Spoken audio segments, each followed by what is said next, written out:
কিশোরগঞ্জের ওই বেয়াদব গত 60 বছরে তোর মতো বেয়াদবের মতো কথা বাংলাদেশে কোনো নাস্তিক মুরতাদ, কোন স্বঘোষিত মুরতাদ এত বড় কথা বলে নাই।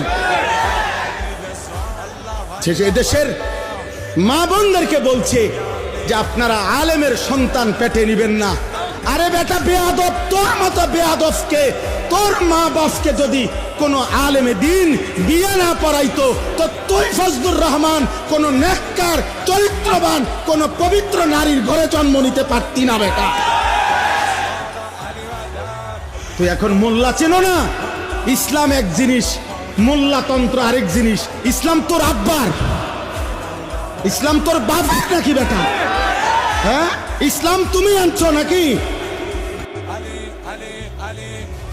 এজন্য এটা স্পষ্ট, এই বেয়াদব চূড়ান্ত বেয়াদব। বাংলাদেশের জমিনে ইনশাআল্লাহ এমন নিকৃষ্ট বেয়াদবের বিচার হবেই হবে ইনশাআল্লাহ, কোনো সন্দেহ নেই ইনশাআল্লাহ।